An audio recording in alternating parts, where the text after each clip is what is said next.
EVM के जरिए लोकतंत्र पर हो रहा है हमला, विपक्ष के गंभीर आरोप और सरकार का पलटवार। जानिए महाराष्ट्र विधानसभा के पहले दिन की बड़ी हलचल। नमस्कार, आप देख रहे हैं न्यूज दर्पण लाइव और मैं हूं अजय कुमार। महाराष्ट्र की राजनीति में आज एक बड़ा मोड़ आया है। विधानसभा के विशेष सत्र के पहले दिन विपक्षी महाविकास आघाड़ी एमवीए ने शपथ ग्रहण समारोह का बहिष्कार कर दिया।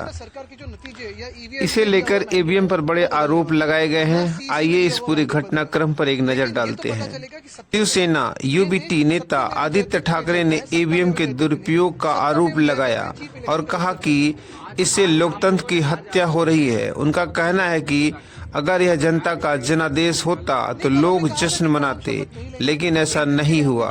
वो बदलने वाला है। बीजेपी के दफ्तर से चलता है, उनकी आवाज सबसे महत्वपूर्ण है, ना कि जनता की। जनता की मांग सिर्फ यही है कि वहां मॉक पोल किया जाए बैलेट पेपर से।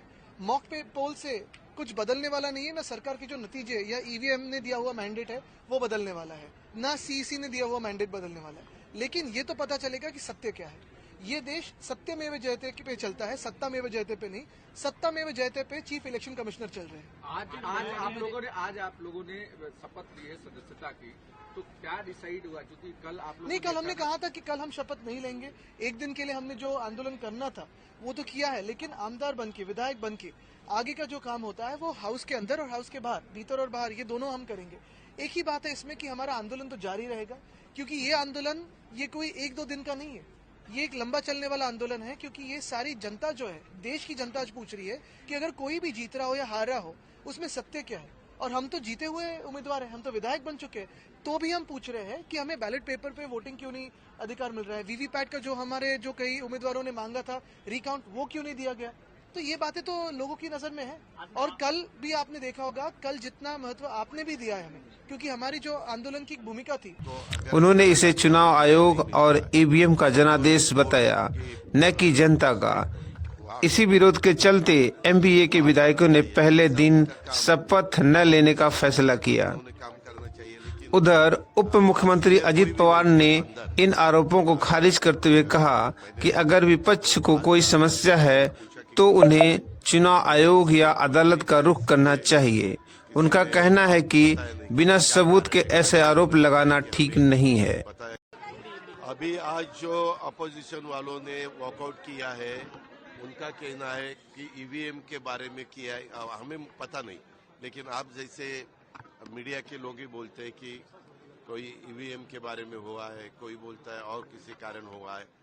वैसे तो मैंने पहली दफा देखा है, चुनाव हुआ है, लोगों ने, वोटर ने जीत के दिया है, और अभी यहाँ वॉकआउट करके कुछ होने वाला नहीं है।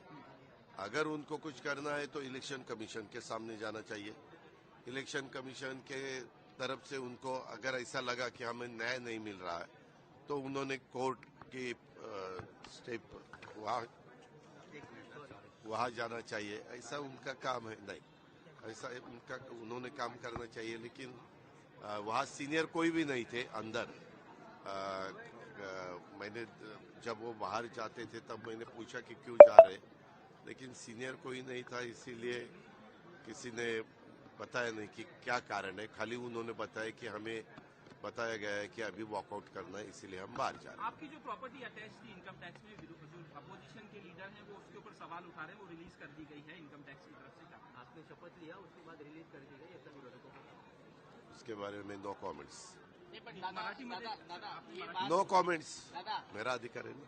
दादा, ये बात है कि भाजपा की वॉशिंग मशीन कही जाती है। संजय राउत बोल रहे हैं कि यही तो भाजपा की खासियत है कि भाजपा के साथ जाने के साथ क्लीन होते हैं। मैं भाजपा के साथ कब गया हूँ बोलना। 1.5 साल हो गए, तो 1.5 साल क्या हुआ? कुछ भी। अगर उन्होंने जो भी एलिगेशन किया वो सच्ची, उसमें सच मानना पड़ेगा, ऐसा नहीं है। हर एक को अपील करने का अधिकार है और उन्होंने डिसीजन दिया है। ऐसा नहीं होता। ईवीएम पर हार का विपक्ष इसको कैसे देखा? हार का पूरा ठीक रहा, ईवीएम पर फोड़ रहा है, ईवीएम के कारण। मैं इतना ही कहूंगा, विपक्ष को ये जो महाराष्ट्र की जनता ने क्लियर मैंडेट दिया है उसका स्वागत करना चाहिए। एक पॉजिटिव उनका अप्रोच होना चाहिए, क्योंकि हमारे 2.5 साल के महायुति सरकार ने इतना काम किया है, इतनी योजनाओं को लागू किया है, इतने प्रकल्प को आगे बढ़ाया है और इसीलिए उसका परिपाक ये है। ये मैंने पहले ही कहा था, मैं, देवेंद्र जी, अजीत दादा, हम हर सभा में यही कहते थे कि हमने जो 2.5 साल में इतना ऐतिहासिक काम किया है कि इसकी स्वर्ण अक्षरों में उसका लिखा जाएगा, सुनहरे अक्षरों में। क्योंकि एक तरफ जो विकास के प्रकल्प बंद थे वो हमने शुरू कर दिए, दूसरी तरफ लोक कल्याणकारी योजनाएं हमने शुरू कर दी और उसमें हर घटक को लिया है। लाडली बहना से लेके लाडले भाई से लेके लाडले किसान से लेके लाडले ज्येष्ठ से लेके सभी लोगों को उसमें सरकार ने योगदान उनका देखकर सहयोग किया है।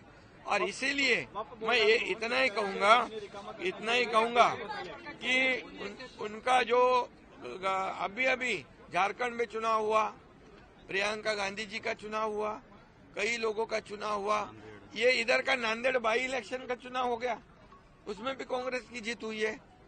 तो ये सब जब उनकी जीत होती है तो ये ईवीएम अच्छी है, उनकी जीत होती है, उनके बाजू से निकाल होता है तो इलेक्शन कमीशन के निर्णय अच्छे होते हैं, उनके बाजू से अगर फैसला होता है तो सुप्रीम कोर्ट अच्छा होता है।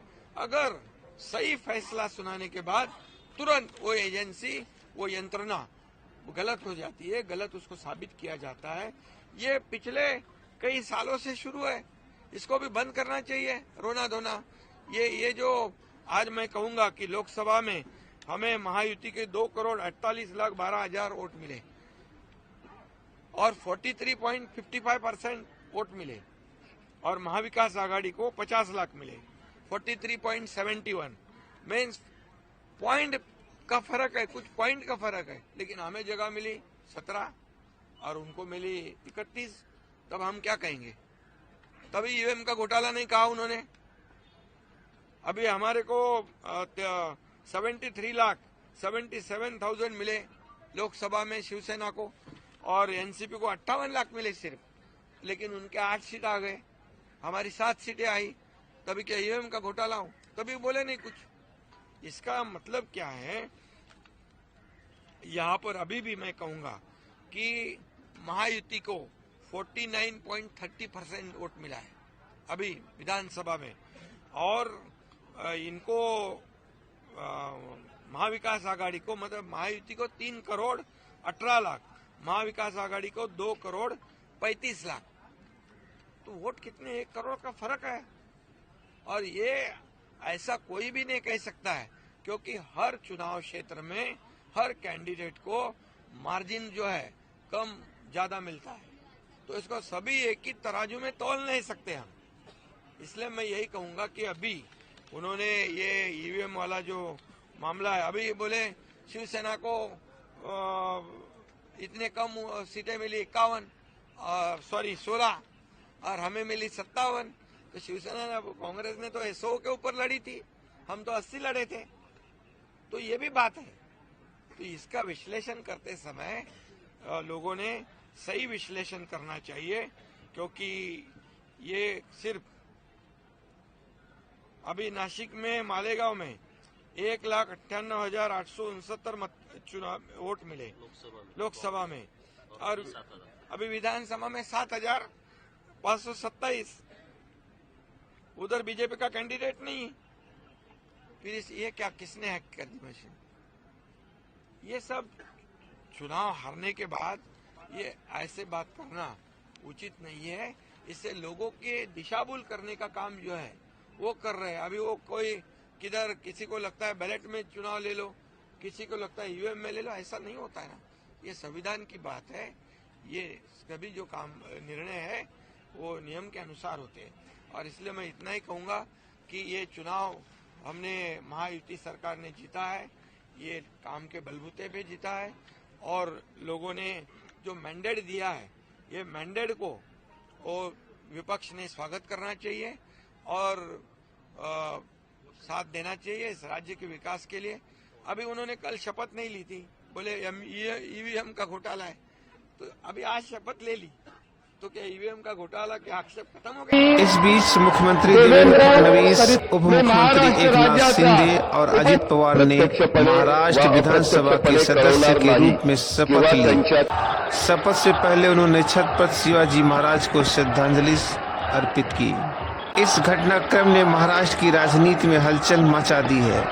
विशेषज्ञ मानते हैं कि विपक्ष का यह कदम सरकार पर दबाव बनाने की रणनीति हो सकती है। आगे की राजनीतिक हलचल पर सभी की निगाहें टिकी है।